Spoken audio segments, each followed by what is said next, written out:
Then we can designate what data sets are going to be in the header, what's going to be in the stub. And in the stub, we do have 4 lines of custom additional information that you can add to the stub. Does that cover everything you guys have in your stuff? Yeah, I think 4 lines would be plenty.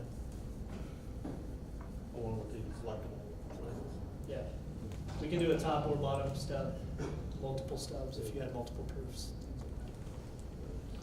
And then all of the translations, I don't have translations enabled, but translations and audio kind of work the same way. It's all built in. We kind of default to live human audio, so I don't know if you're doing synthesized audio right now. If you do, and if you are, do you have to go back and kind of change the pronunciations of some of the? If it butchers it. Yeah. So there's nothing to stop you from using kind of an off-the-shelf, text-to-speech converter and importing those files. We can do that. But we found that just kind of getting the live human audio can pronounce all the local names and areas correctly the first time. And it's a better experience for the voter who's using that. But it's all done within the application here.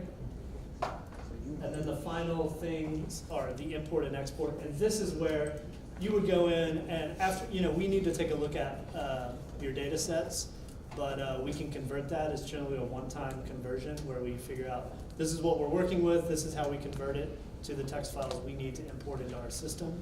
And you'll import in precincts, districts, the associations, things like that going forward. And you would just browse to do the full election data set most of the time, or you could go in and individually say, I want to import in my precinct list. And on the opposite end of that, you can export out all these for future use as well. And these are just that raw text file data exports that can be used going forward.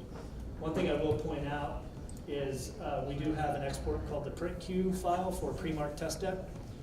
This is an Excel file that has every contest and every candidate, and there's a column that is basically number of votes assigned.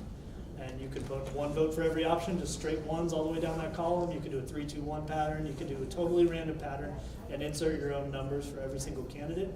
Once you do that and upload this Excel file into the next software application I'm going to show you, which is Verity Build, it will then print that test deck of ballots with the marking pattern you can put in that Excel file. So it saves you the time of having to mark all those ballots by hand, and it's going to be more accurate.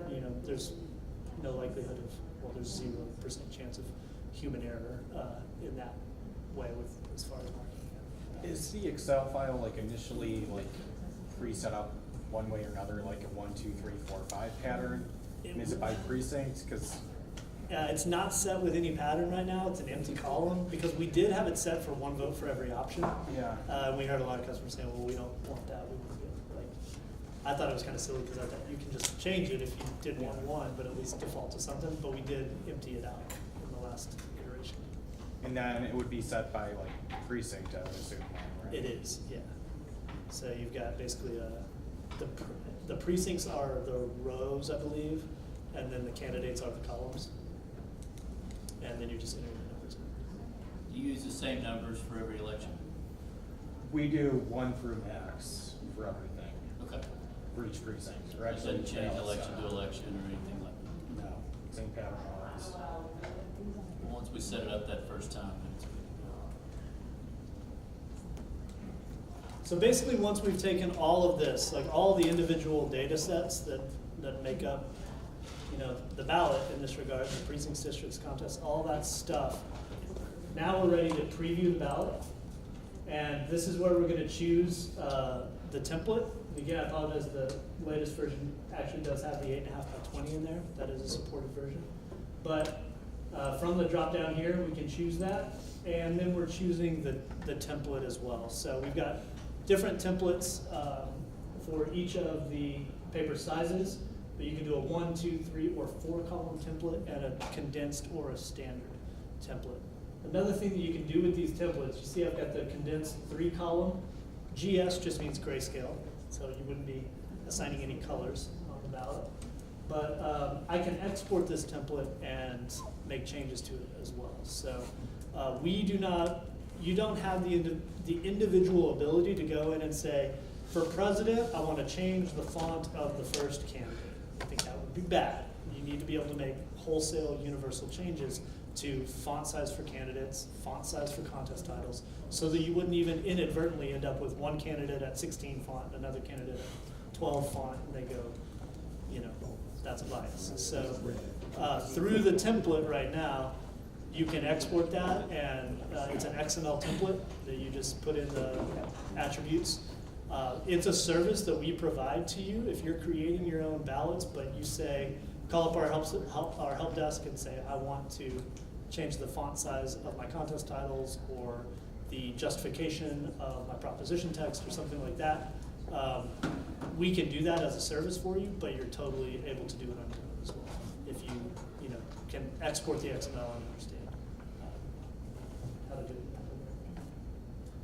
But after we've basically set the paper size and the template, we're going to go into data validation. So this is kind of my good stoplight report that shows me, like at a high level, have I done everything I need to do to create a valid election in the system. The green check, of course, is good. A yellow exclamation point means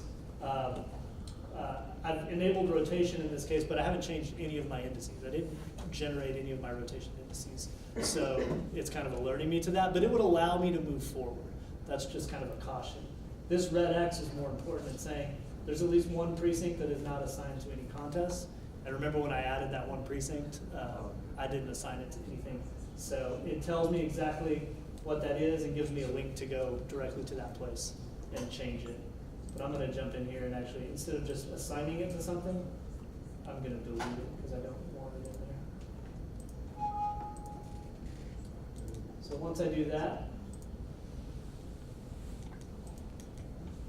my data validation would have been clean except for that caution about rotation. And then I'm into the preview where I'm looking at a WYSIWYG. What you see is what you get preview of exactly how the ballot is going to appear. With one little, well, I should say two little variables, you can see that this tells me very clearly it is a preview ballot, and it gives it a time and date stamp so that I know what iteration of proofing this was. And there are no barcodes on this ballot, so this is a non-scannable ballot. It just cannot be scanned. It's just essentially a proofing piece of paper at this point. So you will notice that there is shading, so the dark, lighter, and that's hard to tell right now, but that isn't even a lighter gray on the instructions there. All of that shading is built in. We're not doing that with images that you have to load. That's just part of the template. And again, with your template controls, you have the ability to go in and say, I want this to be different shades, different colors. If you wanted to start printing your ballots in color, you could do that. But you have full control there. And for example, you can see like this state contest, a additional text. This is an example of a force where it could have fit down here very cleanly, but I said I want to force that to the next column. And with that simple click, it's going to automatically do that across all ballot styles that have that ballot text in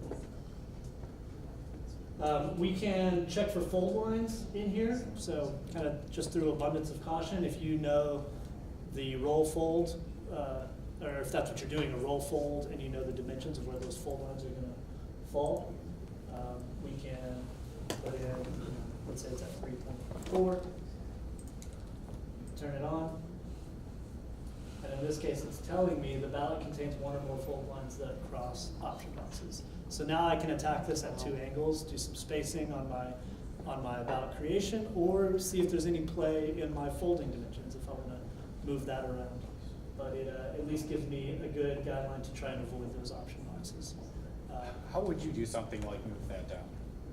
So we could add spacing into into the additional text, into the contest title by adding a hard return, something like that. We could also adjust the template to make the spacing between candidates a little larger, if that might help move it there as well. There's multiple ways that I could go about that. A lot of times when I'm thinking about it, I think the first step might be see how much play you can get in your machine folder, if you can adjust the fold line a little bit and still have it fit in your envelope. And by the way, this is, again, like I said, out of an abundance of caution. If you're using our paper specifications, not our specific paper, but the specifications, and one of the big things is short grain versus long grain. So long grain means the paper fibers are going this way, short grain is the other way. And if you're folding with the paper fibers, you're gonna end up with a lot less paper dust and handling, and you know, the oils and the greases from handling aren't gonna darken any boxes through the fold lines as easily as they would if you were breaking all those paper fibers and things like that. And this would be able to do both English and Spanish on the same ballot? Correct. Yeah, if I had enabled bilingual ballots, in addition to the type up here, it would have another drop down that lets me view the language, and I could view a bilingual template as well. So the type right now is, I can see a preview of how my ballot will appear on the ADA device. Notice that I do have the ability to proof by precinct, but also proof by style. So in this scenario, precincts 101, 102, A and B are identical in content. They're the same ballot style, but 205 and on are a different ballot style. And that's just based on a US Rep District 1 and 2, just fake contest that I put in here.